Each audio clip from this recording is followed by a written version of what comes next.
Assalamualaikum warahmatullahi wabarakatuh. Selamat siang yang terhormat Ibu Siti Anissa MPD dan teman-teman sekalian. Pertama-tama mari kita panjatkan puji syukur kehadirat Allah Subhanahu wa taala yang telah memberikan rahmatnya sehingga kita bisa berkumpul di ruangan ini. Pertama, perkenalkan saya Diri Andrean selaku moderator yang akan memimpin jalannya presentasi kali ini mengenai pelanggaran hak dan pengingkaran kewajiban warga negara. Adapun kasus yang kita analisa yaitu kasus pembunuhan Marsina. Dan adapun rangkaian acara, yang pertama perkenalan anggota, kedua penyampaian materi, ketiga deskripsi kasus, keempat hiburan, dan yang terakhir behind the scenes.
Selamat siang pemirsa, kembali dengan saya Syah Mumtazirli Alipa Azwa dari PPKN News.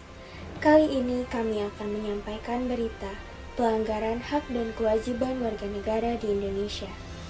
Siapa yang tak mengenal Marsina, seorang buruh yang telah memperjuangkan hak kaum buruh, sehingga namanya sering disebut dalam peringatan Hari Buruh. Kasus Marsina merupakan salah satu pelanggaran HAM yang ada di Indonesia.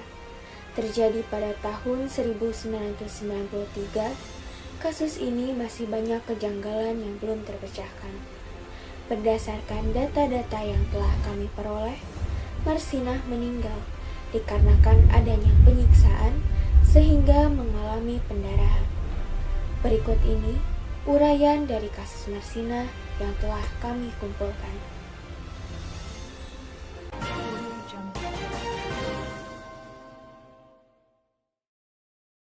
Marsinah, penculikan dan pembunuhan pada masa Orde Baru.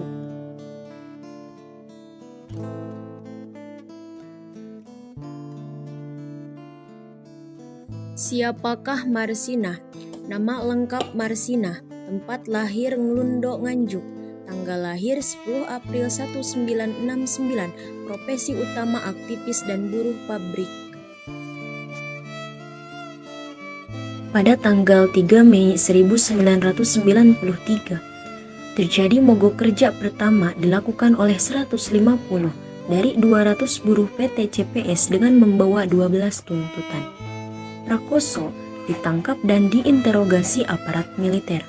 Marsinah pun ambil kendali. Pada tanggal 4 Mei 1993, terjadi aksi mogok kerja kedua.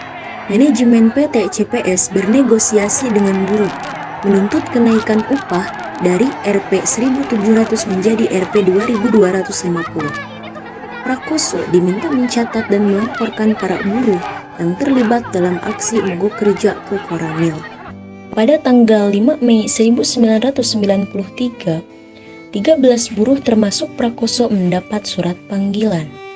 Mereka mengundurkan diri dari PT CPS atas permintaan Kodim. Pihak aparat Kodim melakukan PHK kepada 13 buruh tersebut. Marsinah menolak dan akan menuntut Kodim dengan bantuan saudaranya. Pada tanggal 6 sampai 7 Mei 1993, para buruh kembali masuk kerja. Namun Marsinah lenyap. Keberadaan Marsinah tidak diketahui rekan-rekannya. Terlihat sebelumnya berada di Kodim Sidoarjo. Dan pada tanggal 8 Mei 1993, Marsinah ditemukan di hutan desa Wilangan Sidoarjo dengan tanda-tanda bekas penyiksaan. Dia tewas mengenaskan dengan kemaluan ditembak. Jasad Marsinah dipenuhi luka dan hasil forensik menyatakan sebelum tewas dia sempat diperkosa yang sampai saat ini tidak ditemukan. Persidangan baru dimulai pada November 1993. Ada 9 orang terdakwa yang akan disidangkan, terdiri dari Yudi Susanto, Judi Astono, Suwono, Suprapto, Bambang Mulyantoyo, Hidayat, Ahmad Sutiono Prayogi, Karyono, Mutiari. Selain 9 orang itu, tim terpadu juga menahan Komandan Rayon Militer Porong Kapten Kuseiri yang dianggap mengetahui kejadian namun tak melaporkan kepada atasan. Persidangan digelar di 2 lokasi, yaitu Pengadilan Negeri Sidoarjo dan Pengadilan Negeri Surabaya. Pengakuan para terdakwa dalam persidangan telah membuktikan bahwa kasus Marsinah masuk ke pengadilan dengan proses yang janggal. Para terdakwa mengalami siksaan fisik dan mental untuk mengakui pembunuhan terhadap Marsinah. Berbagai siksaan mengerikan itu kemudian dituliskan para terdakwa dalam surat mereka ke Komisi Nasional Hak Asasi Manusia. Dalam persidangan di PN Surabaya pada Senin 7 Februari 1994, barang bukti berupa baju Marsinah yang dikenakan saat dibunuh dan merupakan barang bukti sangat penting dibakar begitu saja oleh pihak rumah sakit.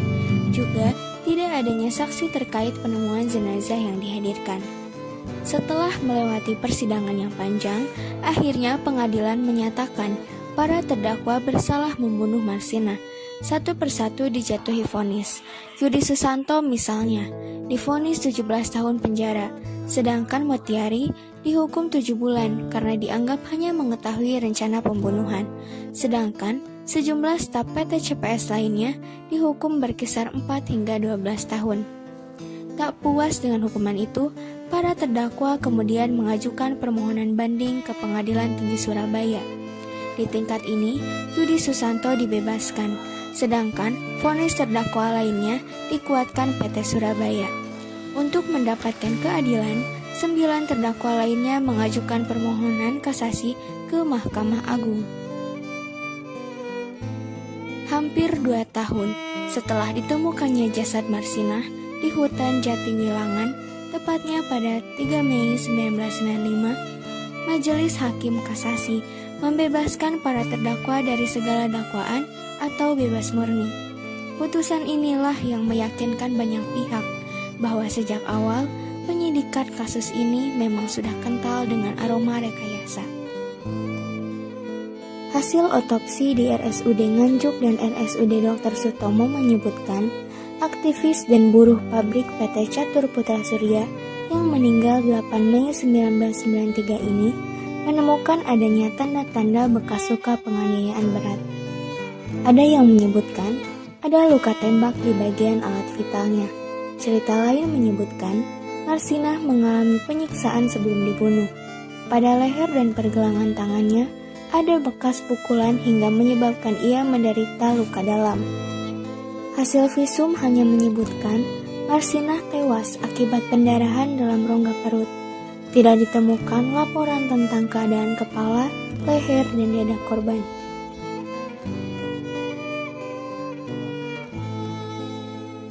Kalau otopsi itu harusnya kepala dibuka, leher, dada, perut dibuka. Ini nggak ada, hanya periksa luar. Kemudian ada hal yang aneh lagi, matinya karena perdarahan. Jadi pendarahan itu bukan? Itu mekanisme. Tapi bukan penyebab? Bukan, penyebab itu tusukan, tembakan, atau hantaman benda tubuh lah. Pada visum pertama, itu terbukti bahwa Marsinah itu diikat di rumah majikannya selama 2 hari. Kemudian oleh 3 orang dalam waktu yang berbeda dan dengan senjata yang berbeda, alat kelaminnya disodok-sodok. Buktinya balok.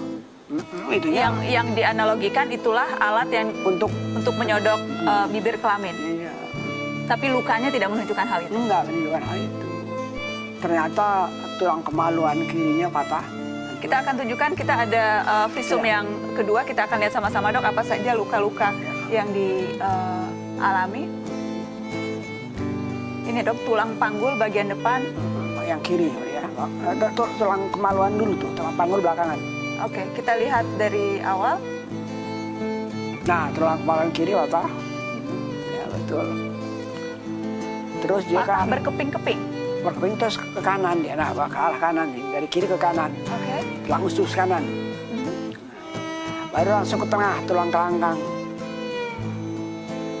Patah Jadi semua. yang dasar panggul itu tulang itu patah. Ini yang tadi dokter bilang robek dan ada serpihan tulang di labia minora kiri. Lukanya lebarnya cuma ukurannya 3 cm, bukan dalamnya 3 cm. Oke. Kemudian ditunjukkan alat yang ukurannya jauh lebih besar. Itu kan nggak mungkin. Dan di rongga perut ada pendarahan dalam. Yang disebut dalam perut ada darah. Gitu aja. Tidak ada laporan jantung, tidak ada laporan hatinya bagaimana. Hanya ada sayatan dalam rongga perut terhadap darah cuma itu. Kalau laporannya hanya seperti itu, tidak bisa menyimpulkan apa sesungguhnya penyebab kematian atau bisa dibaca dari luka sedemikian hebat yang dialami. Itu taunya patah tuh setelah digali kemudian. Ini visum yang kedua. Iya. Visum pertama enggak, tidak. Alat apa yang bisa menyebabkan sehingga tadi kita tulang kemaluan kiri patah berkeping-keping. Iya, patah. Kemudian menyebar ke sebelah tulang usus kanan. Kemudian mantul lagi ke tulang kedudukan lah. Dasar panggul itu. Itu hanya satu, luka tembak paling bisa. Luka tembak? Luka tembak. Melihat lubang kecil dengan kerusakan yang masif, apa kalau bukan luka tembak?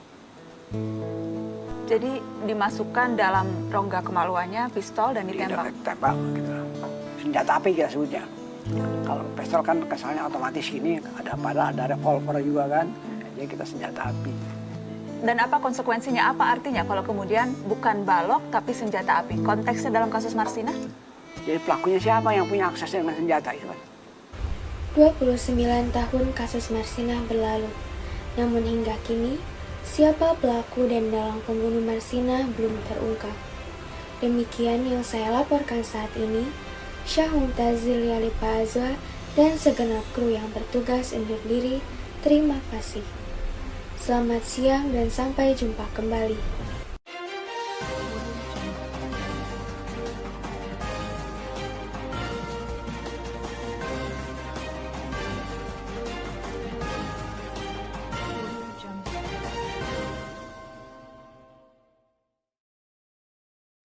Hak dan kewajiban. Apa itu hak dan kewajiban? Menurut Profesor Dr. Notonegoro, hak adalah kuasa untuk menerima atau melakukan sesuatu yang semestinya diterima atau dilakukan oleh pihak tertentu dan tidak dapat oleh pihak lain manapun juga, yang pada prinsipnya dapat dituntut secara paksa olehnya. Kewajiban adalah beban untuk memberikan sesuatu yang semestinya dibiarkan atau diberikan melulu oleh pihak tertentu, tidak dapat oleh pihak lain manapun yang pada prinsipnya dapat dituntut secara paksa oleh yang berkepentingan. Kewajiban adalah sesuatu yang harus dilakukan. Pelanggaran dan pengingkaran. Apa itu pelanggaran dan pengingkaran? Pelanggaran hak merupakan setiap perbuatan seseorang atau sekelompok orang, termasuk aparat negara, baik disengaja maupun tidak disengaja, atau kelainan yang secara hukum mengurangi, menghalangi, membatasi, dan jenis-jenis cybercrime, dan atau mencabut hak seseorang. Adapun contoh pelanggaran hak antara lain, untuk yang pertama, membunuh orang, menyakiti orang, melarang anak bersekolah, mendiskriminasi orang. Pengingkaran kewajiban ialah tidak melaksanakannya sebuah tanggung jawab yang seharusnya dilakukan seseorang, seperti pengingkaran kewajiban di sebuah negara. Adapun contoh pengingkaran kewajiban antara lain, yang pertama, tidak membayar pajak, kewajiban warga negara untuk membayar pajak. Yang kedua, merusak fasilitas umum dan membuang sampah sembarangan. Yang ketiga, seorang ayah tidak memberikan nafkah pada keluarganya. Substansi hak dan kewajiban. Substansi hak dan kewajiban. Substansi hak. Yang pertama ada pasal 27 ayat 2 yang berisi hak atas pekerjaan dan penghidupan yang layak bagi kemanusiaan. Yang kedua ada pasal 28A yang isinya adalah hak untuk hidup serta berhak mempertahankan hidup dan kehidupannya. Yang ketiga ada pasal 28D ayat 2 yang berisi hak untuk bekerja serta mendapat imbalan dan perlakuan yang adil dan layak dalam hubungan kerja. Yang keempat ada pasal 28B ayat 2. Isinya adalah hak atas kelangsungan hidup, tumbuh, dan berkembang serta berhak atas perlindungan dan kekerasan dan diskriminasi. Yang kelima ada pasal 28E ayat 3 tentang hak atas kebebasan berserikat, berkumpul, dan mengeluarkan pendapat. Substansi kewajiban. Yang pertama ada pasal 27 ayat 1 tentang wajib menjunjung hukum dan pemerintahan dengan asas persamaan kedudukan dengan tidak ada kecualinya. Yang kedua ada pasal 27 ayat 3 yang isinya adalah wajib ikut serta dalam upaya pembelaan negara. Dan yang terakhir ada pasal 28J ayat 1 yang berisi wajib menghormati hak asasi manusia orang lain dalam tertib kehidupan bermasyarakat, berbangsa, dan bernegara. Pro kontra kasus Marsinah.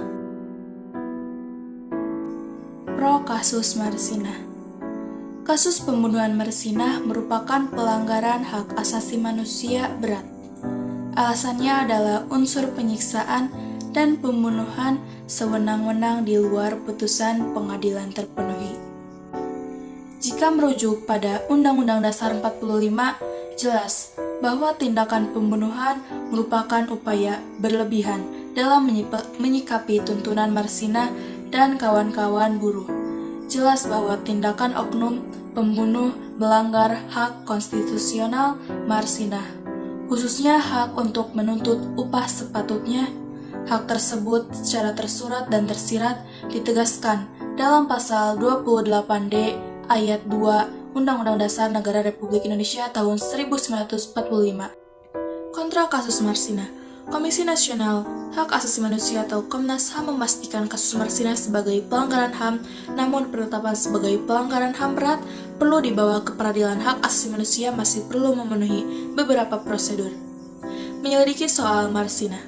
Kasus yang lintasi zaman memang sulit, namun poin pokok dalam penuntasan kasus pembunuhan Marsinah adalah penetapan kasus ini sebagai pelanggaran hak asasi manusia berat masih perlu pengkajian berdasarkan Undang-Undang Nomor 39 Tahun 1999 tentang HAM.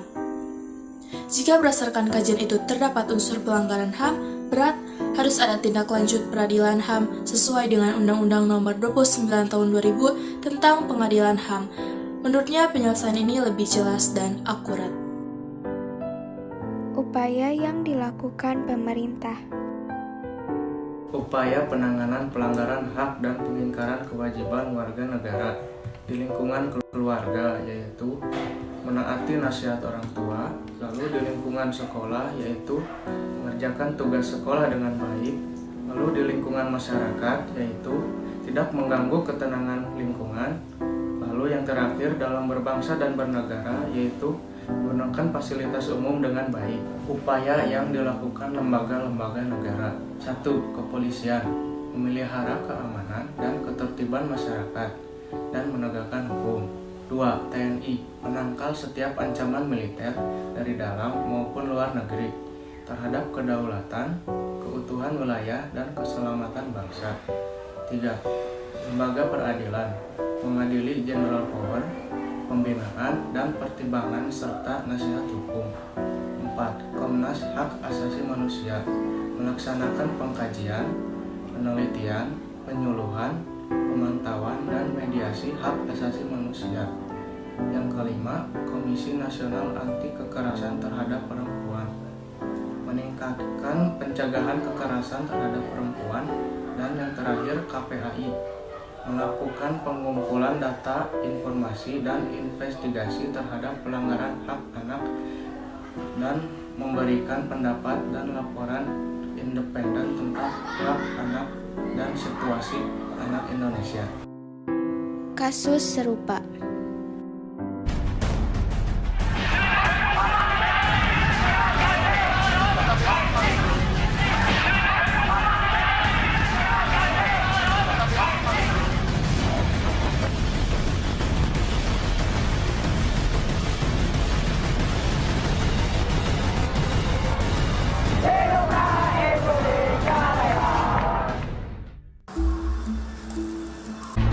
Semua bermula kala Orde Baru tengah hamil tua.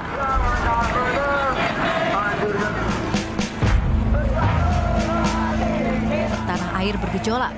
Hampir semua elemen berteriak menuntut perubahan. Sang diktator harus dilengsarkan.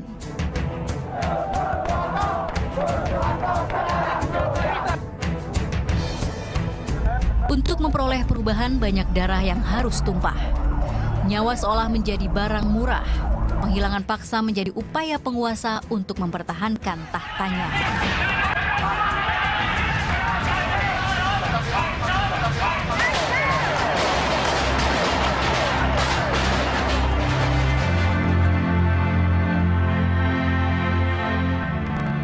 Saya pernah ditidurkan di velbek, kepala saya ke bawah, kaki ke atas. Terus disetrum paha dan dada saya sampai saya mau mati waktu itu. Saya udah terengah-engah, nafas saya udah putus satu-satu, saya sampai teriak Allahu Akbar gitu.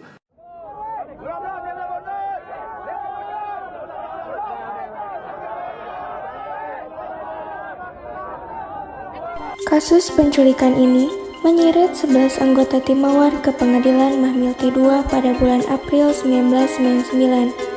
Saat itu, Mahmilti II Jakarta yang diketuai Kolonel CH Susanto memutus perkara nomor PUT 2516 KAD MMT 2 4/1999 yang memvonis Mayor Infanteri Bambang Kristiono, Komandan Tim Mawar, 22 bulan penjara dan memecatnya sebagai anggota TNI. Pengadilan juga memvonis 4 kapten, masing-masing 20 bulan penjara dan memecat mereka sebagai anggota TNI. Sedangkan 6 prajurit lainnya dihukum penjara tetapi tidak dikenai sanksi pemecatan sebagai anggota TNI. Masing-masing dipenjara 1 tahun 4 bulan, sementara 2 serka hanya dikenai hukuman penjara 1 tahun. Tim yang berada di bawah komando dan Jen Kopassus Maijen Prabowo Subianto ini telah dibawa ke Mahkamah Tinggi Militer pada April 1999. Prabowo Subianto dicopot dari jabatannya pada 24 Agustus 1998 karena dianggap bertindak atas inisiatifnya sendiri. Setelah lengser dari jabatan Pangkostrat, Prabowo hijrah ke Yordania. Pengadilan terhadap 11 orang anggota tim Mawar dan pemecatan Prabowo seolah menjadi akhir kasus penghilangan paksa. Tak ada kejelasan mengenai nasib 13 orang yang masih hilang tanpa kabar.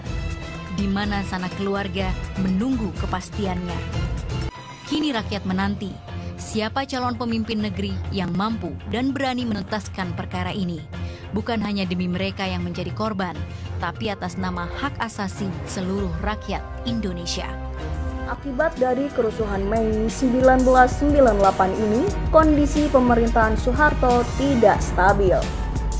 Massa terus bergerak ke arah gedung MPR DPR dan akhirnya gedung itu berhasil dikuasai pada 18 Mei 1998.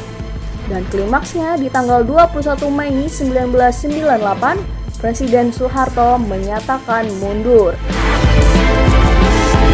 Dan era reformasi pun dimulai.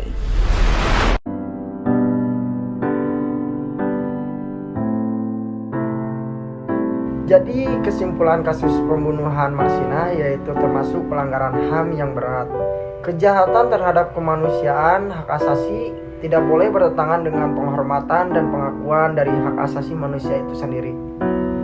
Kejahatan dan pelanggaran terhadap kemanusiaan adalah perbuatan yang dapat memusnahkan kelompok atau golongan ataupun menghilangkan ras, etnis, agama, Tindakan-tindakan kejahatan manusia seperti penganiayaan, pemusnahan, pembunuhan, dan perbuatan tidak manusiawi yang lainnya dapat mengakibatkan permanen maupun tidak permanen pada tubuh secara fisik dan mental seseorang.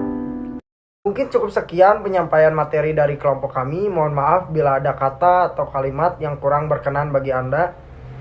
Dan adapun hiburan dan behind the scenes yang akan kami tampilkan, semoga kalian semua terhibur. Saya dari Andrean, wassalamualaikum warahmatullahi wabarakatuh. Bersama bayanganmu kasih menjadi rindu hati ini.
Lembaran foto hitam putih, aku coba ingat lagi warna bajumu kala itu.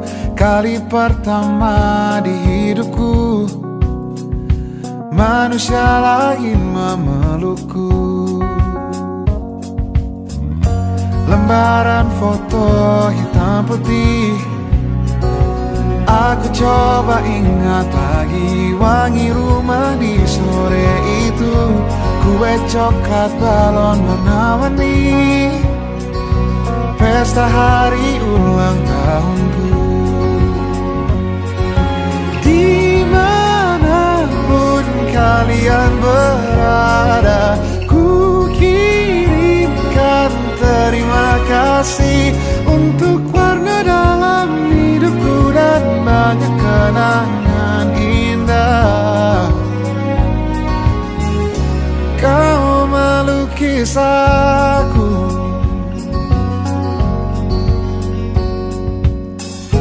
lembaran foto hitam putih, kembali teringat malamku hitung-hitung bintang saat mataku sulit tidur.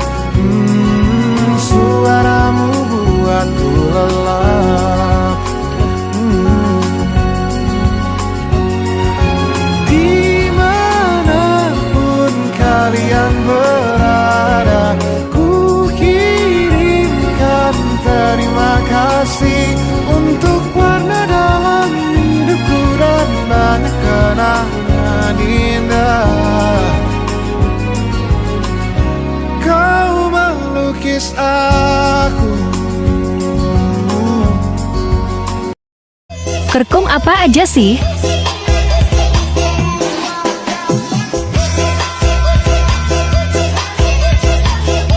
Hal yang pertama kali kita lakuin adalah nentuin kasus mana yang mau kita analisa buat dipresentasiin.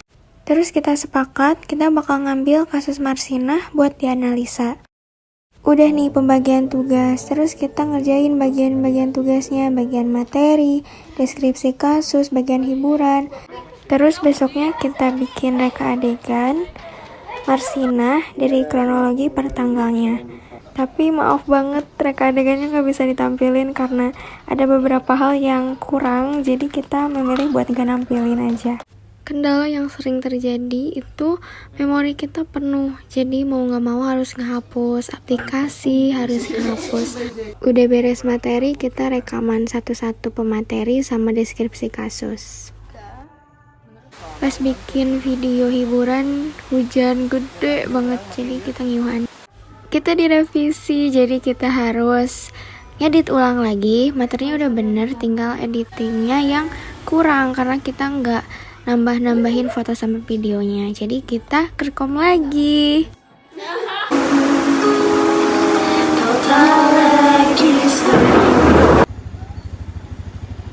Pas pulang sekolah, kita langsung ke rumah Azwa buat kerja kelompok, nyelesain videonya. Ya, di sini kita foto ulang satu persatu. Yang buat perkenalan pakai baju hitam-hitam. Problem dari pertama kipas angin, yang kedua ibu-ibu Yakult. Allahumma sholli wa makan. Pas tag video itu lumayan lama karena banyak banget suara-suara dari luar, jadi kayak kedengeran di videonya.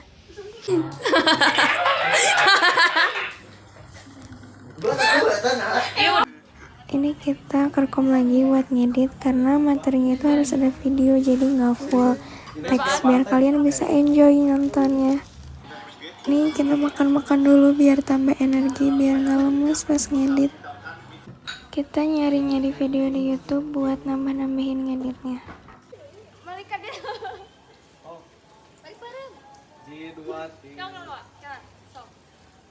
G2